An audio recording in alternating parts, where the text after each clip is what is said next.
again, my lovely design divas on Facebook. We had a little trouble signing in here, so I'll have to amend the description once we sign off. If you want to know what we're talking about window treatments today. Now I'm having vocal technical problems. Anyway, for those of you who don't know me, I'm Donna Hoffman. They call me the Interior Design Advocate because I help to empower you in design. Every Tuesday, 4 p.m., we stop what we're doing and we come out here live to talk to you to see how we can solve a problem, do some teaching. We stop what we're doing here at our design studio. And just for kicks, sometimes we have technical problems too, but hey, you got to roll with it. Obviously, our tech is tired. I got to tell you, my tired is tired. We had this amazing Design Diva conference. Oh my gosh, I loved hugging all of you in person if you were here with me, and I missed all of you who weren't with me. And our team has taken a couple of days off because we were dog tired, but it was so worth it. It was so awesome. But anyway, so we're talking about window treatments, and today's topic is why are window treatments such a huge pain in the rear end? Are they a pain in the rear end because there's something that you're doing wrong? Is it the windows? Is it you? Is it your walls? Is it your architecture? Hamana, right? Well, I'm here to tell you that it's not really you. It's the topic. Window treatments are a huge, huge challenge compared to just about anything else you do in designing one of your rooms. So I'm going to teach you a lesson, and then if you'd like to ask me your burning window treatment question, you can, and I'll be happy to answer you, provided that I don't need to see a picture to be able to answer you well. So here's the story. Why are window treatments such a huge pain in the neck? Well, first of all, as I said in one of our prior workshops, or Facebook Lives, I should say, on window treatments, the average home has 16 windows. That means there are 16 treatments you got to put your beautiful brain on. Put it in context, you don't have to buy 16 sofas in your home, or 16 dining tables, or 16 master beds, right? So it's a lot of stuff and brain power that you've got to deal with when it comes to those window treatments. But it actually gets a little worse, or a little harder, more complicated, because unlike other things that you're doing to add a few new items to a room in your home, with your windows, you actually have to think about your architecture. You don't really have to think about that when you're buying that new sofa. You're not thinking about your ceiling heights. You're not thinking about architectural limitations that you're trying to push past. Maybe to a small degree you are. You might be thinking about your ceiling height in terms of your height of a sofa back, but you're not going into uneven windows, different kinds of windows and doors in the same space. You're not going into specialty windows. When you're buying a sofa, you don't really care if it's near a bay window, a transom, an arch. You're just focusing on that sofa. Not so with your window treatments. With window treatments, you are thinking about all of the architecture that affects that treatment, which includes the window type, which includes the adjoining rooms windows, which includes all the windows in your open concept space. So it gets more complicated, but it goes further than that. When you are looking for that sofa, you want a thing, it sits on the floor, you want to sit on it, and there it goes. Both window treatments, there are so many different window treatment types, and each window treatment type has a different benefit and a different drawback, a different limitation and a different give me or bring that it brings to the table when you're designing. Sofas, you sit on it, you hope it's comfortable, you're going to make it look good. Window treatments have a lot of ins and outs that you have to know about. Plus, you want to buy a sofa, you could change the arm, you can change the leg. Well, with window treatments, you have to think about the type of window that you're treating. You will not treat a transom window the same way you will an arch, possibly not the same way you'll do an eyebrow, definitely not the same way you do a dormer, definitely not the same way you do a bay. A curved bay would be different than an angled bay. Hamana. It just starts to really get nutty. So I want to definitely tell you that it's not you, it's the topic. In fact, a lot of professional interior designers report that they get out of design school feeling a little underprepared to tackle those window treatments. So imagine how you feel as a design-loving design diva when you have to tackle your window treatments. And I don't care if you're doing ready-mades, I don't care if you're doing semi-customs or customs or a blend within that.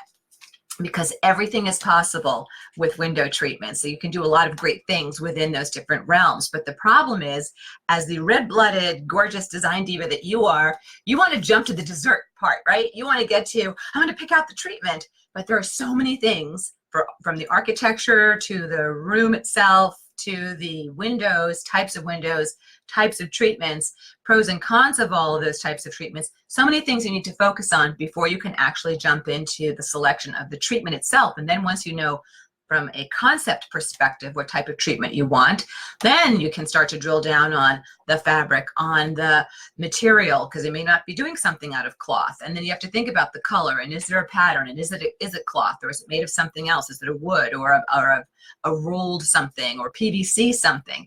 So it gets a little bit more complicated. Again, it's not you, it's the topic, which is why I am so excited to tell you that in just about 15 days, on the 15th and 16th of October, we are announcing officially that I'm launching a brand new course called Window Boss: How to Plan and Select Your Perfect Treatments, and I like a boss. And I'm going to be kicking that off with some great free workshops packed with great free information, and those workshops will be on October 16 and 17, and the workshop is called How to Conquer Window Treatment Confusion. So if you have a question about window treatments, I'd love to have you pop that in. I'm going to take a quick sip of water. Notice my new mug. It's from the conference. It's the Hello Lovely Design Diva mug. I am so dry, so parched. Okay, here we go. So I'm getting hellos from all kinds of people. Hellos from Stone Mountain, hellos from Jill and Donna and Shelly and Karen and Ruth. Yay, lots of hellos happening. If you have a question that you'd like to ask me about window treatments, please feel free to pop it in. If you don't have a question about window treatments, that's fine. We can make this a real short Facebook Live. But I do want to tell you what I'm going to be talking about next week, and you can vote on it. You have an opportunity to have a say in that. So what would you rather that I teach about next week for the live on Tuesday at 4 p.m.? We're always out here. We can either talk about, I'm going to put on my specs for this. I wrote a little small for myself. We can either talk about mindset hacks to conquer your window treatments, mindset hacks to conquer your window treatments, or do you need shades and panels, and how do you layer them? Do you need shades with panels? Is it possible? And how do you do it? How do you layer them? Which one would you rather? Give me a vote. Mindset hacks, or how to deal with shades and panels if you want to layer them, can you layer them, etc. So let's see what you guys want to see, what you want to do. Throw a comment in the comment box. No comments coming. All right, I guess I'll just, okay, here we go. Shades and panels from Linda. All right, shades and panels are winning so far.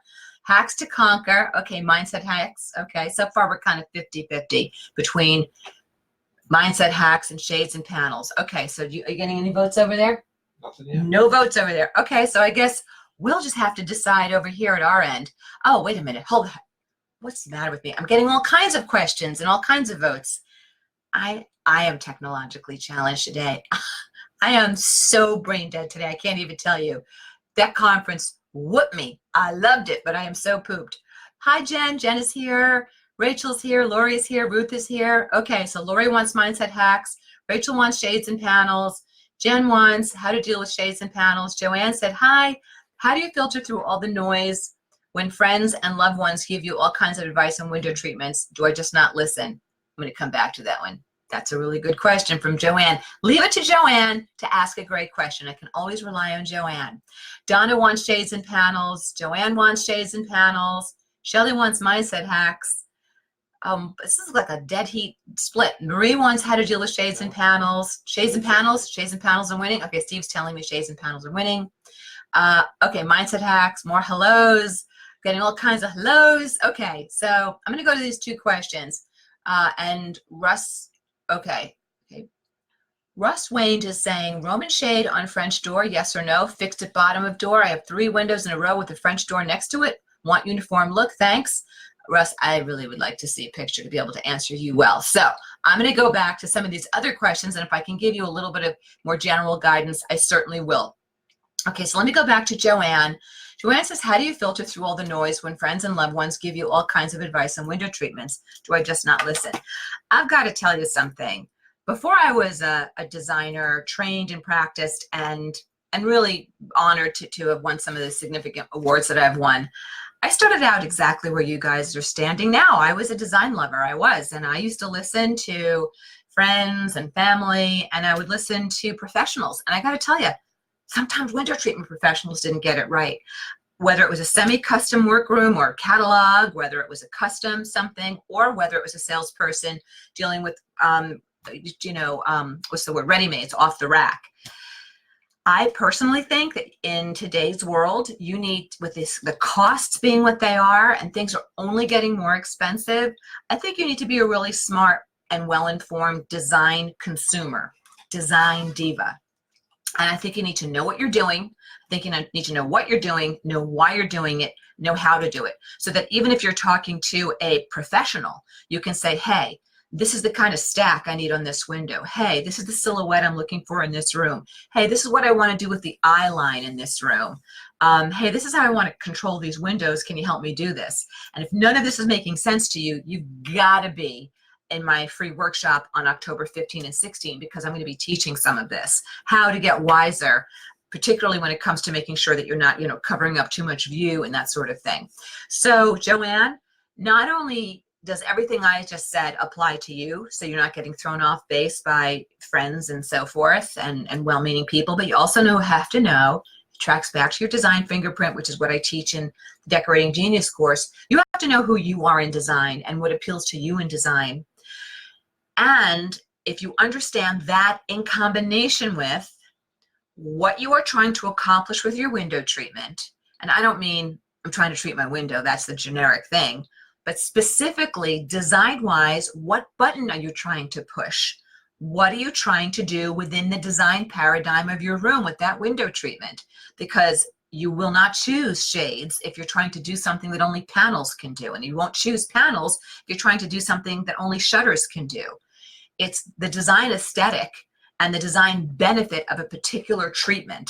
So you get educated and wise, Joanne, and all the opinions will turn into noise and it'll just fade away. And you'll also recognize when you're talking to a really good salesperson in a store about a ready-made or a semi-custom, you'll recognize if they really know what they're doing and they're catching every ball that you're throwing to them. And you'll also recognize when you're dealing with somebody who you don't agree with their perspective on it, or you don't think that they're necessarily top of game when it comes to doing the right proportion on window treatments. I had a custom window treatment workroom when I was, before I was a designer. Steve and I had just moved into our home, and oh my gosh, these dining room window treatments were so bad. They were so bad. And I just assumed that they knew what they were doing because they were the experts. Well, not every expert's the greatest expert. Somewhere in your town is the worst dentist practicing, right? I've said that before. You just have to hope you don't meet him or her when they've got their hands in your mouth with some sharp instruments and a drill. So I want to see you get really educated, Joanne. I hope you'll join me at the free workshop that I'm offering on October 15, 16. And if you decide you want to take a deeper dive and get into Window Boss, the full course with me, great, I'd love to see you there too. So hopefully that helps you. Okay, let me see if I can go back to Russ with his, Russ wants a design session. Russ, you want somebody standing in your room with you because, kiddo, I got to see what you're talking about. Roman shade on French door, yes or no? I've done Romans on French doors, certain French doors. Fixed at bottom of door, not unless you want to block all your view. It's like putting a wall on top of your window if you do something really opaque, unless maybe you want to do something in a sheer. If you don't want it to knock and bang as you're opening your window, Russ, you're going to want to fix it. I have 3 windows in a row with French doors next to it. Want uniform look? Thanks. Russ, I would need to see a picture to really advise you well beyond what I just gave you. Okay, so hopefully that gets you moving. I only want to give you awesome information, never just, top of the head information. So I hope you will take that with the respectful nature with which I offer it. Okay, so people want to do shades and panels. Do I recommend simple finials on rods? I got to tell you, Sydney, I do. For a while now, window treatment hardware, from a trend perspective, has been simplifying.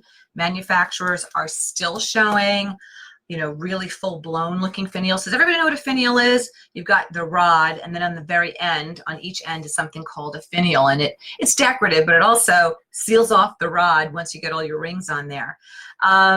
It depends on the room and style you're working on. If I'm doing a glam little bedroom, I might do a little crystal something on a finial if it's appropriate for the woman that I'm designing it for. If I'm doing a young girl's room, if I'm doing a handsome library, I might want to do a kind of a squared, you know, cube kind of finial if it's appropriate to the architecture of the room, other elements in the room.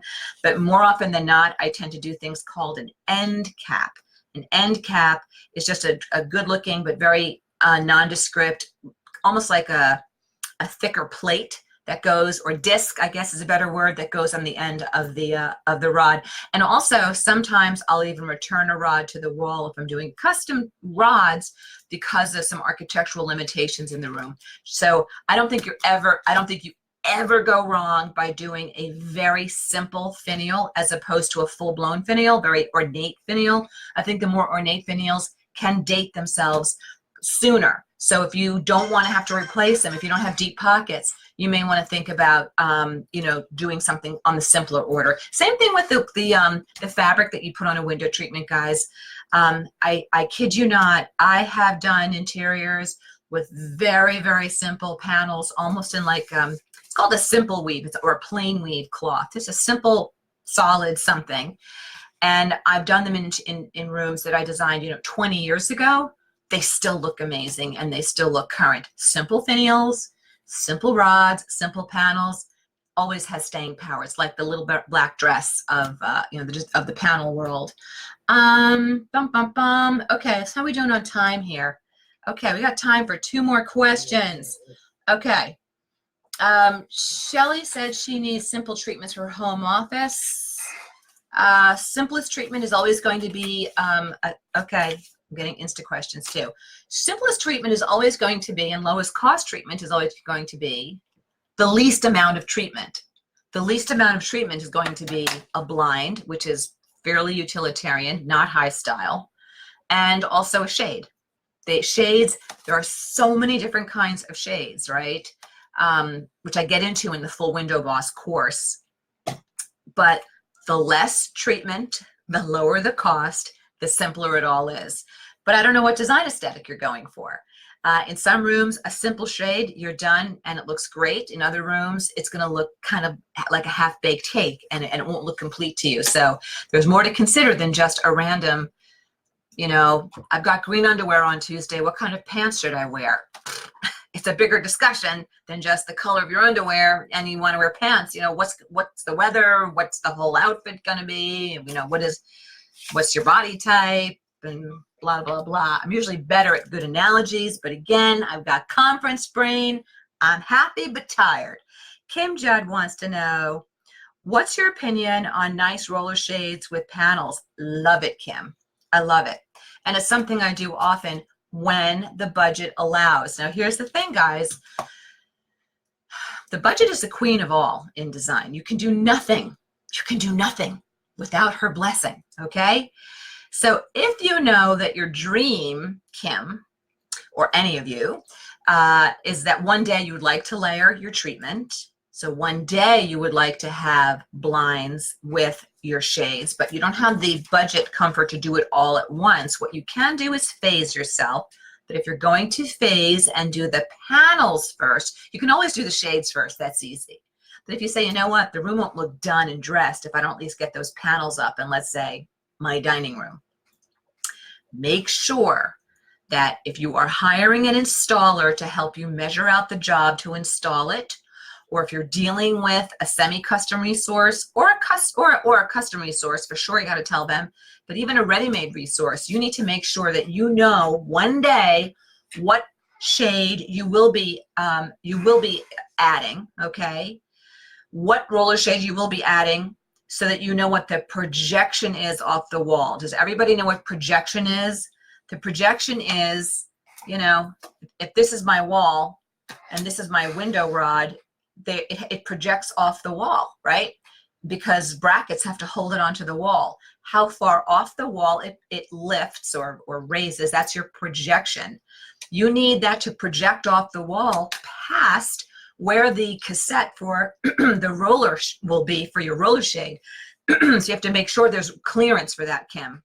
I have seen very frustrated design lovers who in their head said, okay, I'm phasing, and I'm going to do phase 1 now, and in a year and a half, or when a bonus comes in, or my savings fund is puffed up a little bit, I'll do that phase 2.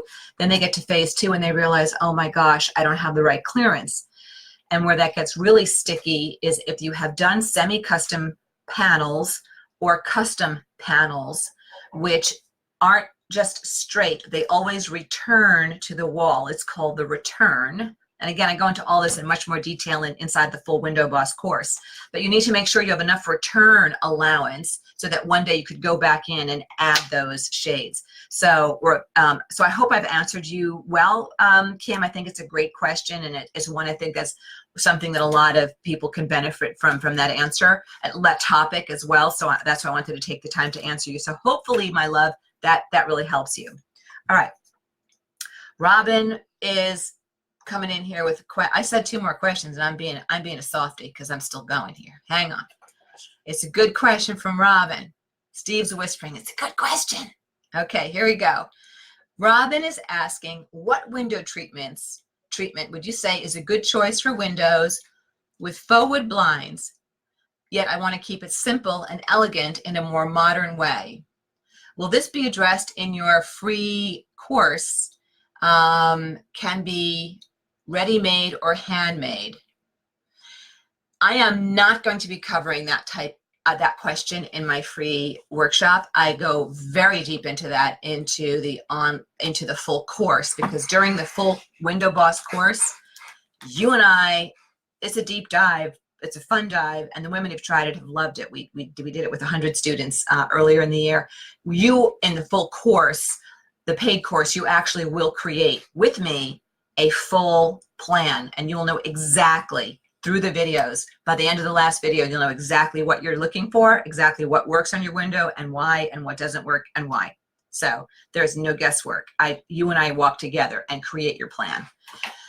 In the free workshop, I cannot even begin to get into that type of, there's so much you need to know, Robin, before you can truly go there. So that's why I'm not getting in there in the free workshop, but I have other great stuff for you planned for you in the free workshop. And a lot of paper coming to me.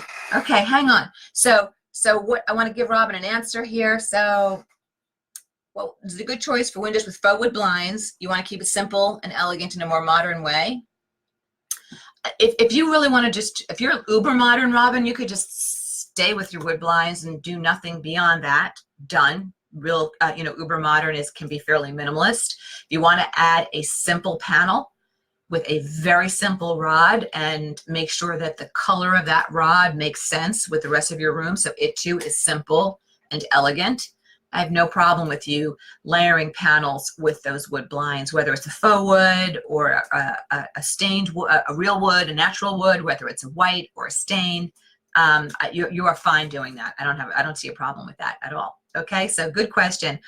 All right, love. So listen, it was great being here with you. We've got to wrap. I've got an appointment I've got to get to on a personal note, so I'm going to need to scooch out of here. But next Tuesday, so what won, Steve? Was it Mindset Hacks or was it Shades and Panels? Okay, next week. We're talking shades and panels. All righty. Okay, dolls, it was great being here with you. I will see you next Tuesday, 4 p.m. And we will change up the description or whatever because we got a little technical problem. So we'll fluff and puff this Facebook Live for you in some way, shape, or form. And I'll see you Tuesday, 4 p.m. Eastern. Have a great week, everybody. See ya.